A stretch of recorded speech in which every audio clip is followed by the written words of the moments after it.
এটা আমাদের পোষা বিড়াল। হ্যালো, এদিকে তাকাও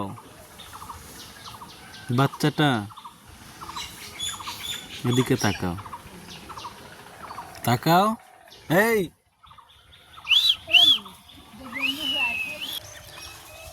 আবার চলে আসলাম আমাদের ছানা হাঁসেদের কাছে। দেখতে পাচ্ছেন ছানা হাঁসগুলো দিনে দিনে বড় হয়ে যাচ্ছে। সারাটা দিন এরকম পানিতে ওরা থাকে, এরকম ভেসে বেড়ায়। কি সুন্দর দেখুন। আর ওর মা কত পরিশ্রম করে। ওর মা বললে ভুল হবে, ওর মা তো একটা হাঁস, কিন্তু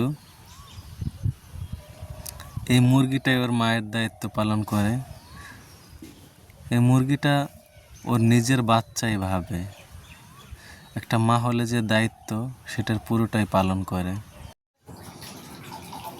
বাচ্চাগুলোকে রক্ষা করার জন্যই এর মা সারাদিন চারপাশে ঘোরাঘুরি করে। বিভিন্ন প্রাণীদের হাত থেকে ওর মা ওদেরকে বাঁচায়, যাতে করে কোনো প্রাণী এসে ওদেরকে না নিয়ে যেতে পারে। একেই বলে মা, একেই বলে মায়ের দায়িত্ব। দেখতে পাচ্ছেন ওরা ঘোরে আর ওর মা ওদেরকে রক্ষা করার জন্য পাশ দিয়ে হাঁটছে। শুধু হাঁসের বাচ্চা, হাঁস এগুলোই দেখলেন, চলুন এগুলোর ডিমও দেখি আমরা। এখানে 3 ধরনের ডিম আছে: দেশি হাঁসের ডিম, মুরগির ডিম, রাজহাঁসের ডিম। এই ডিমগুলো থেকেই আবার নতুন করে বাচ্চা হয়। অপরদিকে আমাদের বাসায় আজ মোমো বানাচ্ছে, চিকেন মোমো। চিকেন মোমোর জন্য অনেক উপাদান লাগে।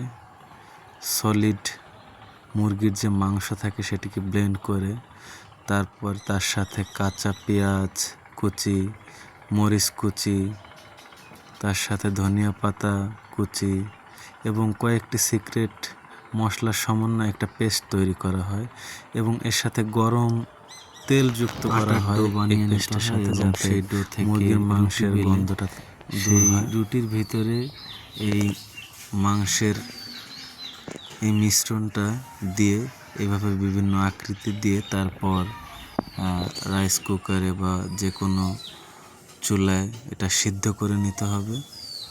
তারপর খাওয়ার উপযোগী মোমো হয়ে যাবে। ইফতারের জন্য মোমোটি তৈরি করছে, আমরা ইফতারের সময় মোমোটি খাবো। তো সবাই ভালো থাকবেন, আমাদের জন্য দোয়া করবেন। আসসালামু আলাইকুম।